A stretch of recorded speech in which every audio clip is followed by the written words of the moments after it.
The system's eyes are in big data, artificial intelligence, and roughly 200 million surveillance cameras.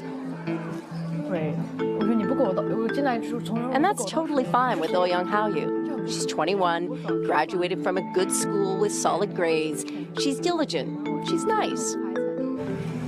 No surprise, she's a 752. That's her rating with Sesame Credit, a private company working with the government on the algorithms for the social credit system. The scores go from 350 to 950 and are based on habits and behavior. Buy clothes or diapers, it's good. A lot of alcohol, too many video games, not so good. Haoyu's 752 puts her in model citizen range and gets her discounts and privileges, like using a shared bike without a deposit. She likes it. Her friends do too. They all have pretty high scores. It's a mechanism like pushes you to become a better citizen, to build on the trust, especially on the Chinese market.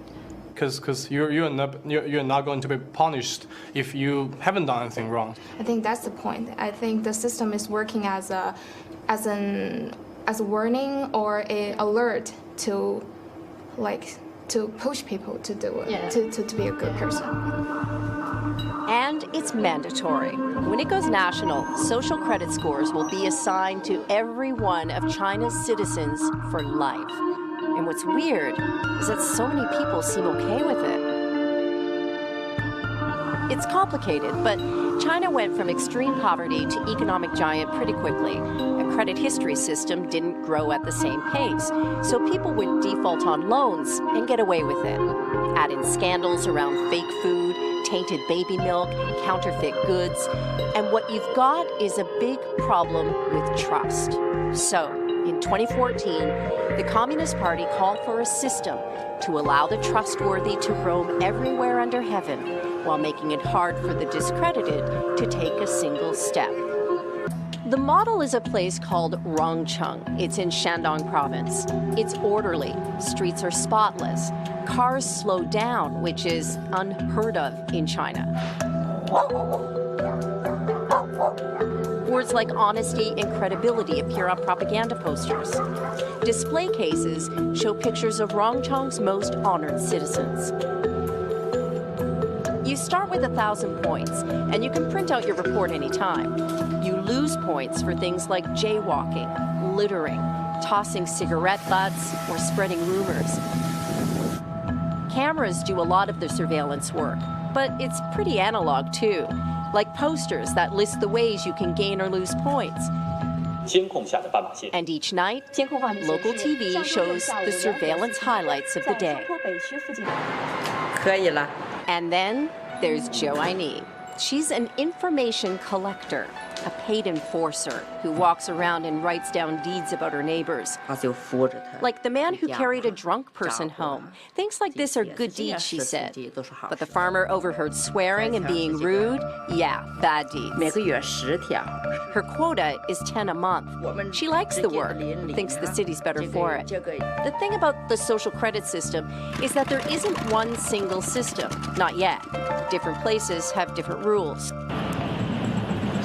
So what do you do if you have bad social credit?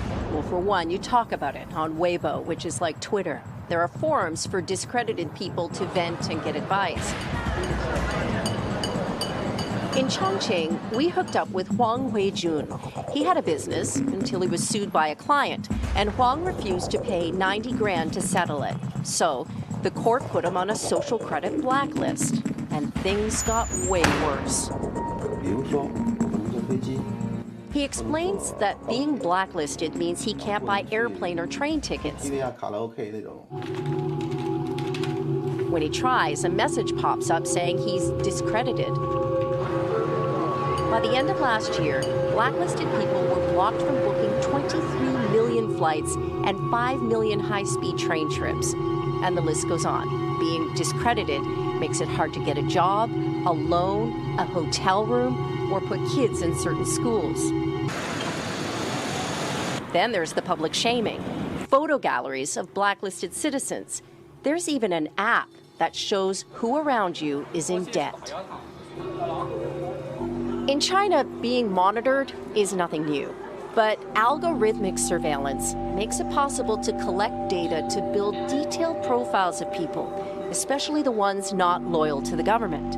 Of all the video surveillance cameras on the planet right now, nearly half of them are in China.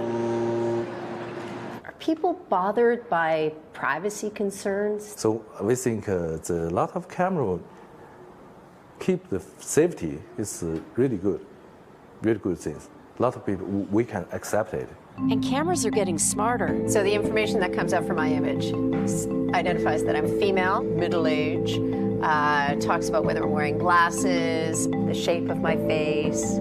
AI is taking them next level. They can do more than just see. They actually understand who they're seeing. So at what point can the technology know too much? Does it already? In most time, people don't care about it. But if the technology learns too much, for example, cross the red line, it's not very good. How far off are we from needing to draw those red lines? It's very hard to say. I think maybe decades, I mean 10 years or 20 years, 15 years, maybe. That's not very long. Yeah, It's coming. it's coming. And where does it all go? 谢谢谢谢。 Haoyu isn't so bothered. Her Sesame score is high. Life is good, and she's used to living most of it online.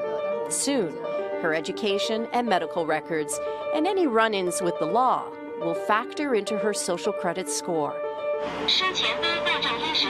And wherever she goes, someone will follow and ask, who can you trust?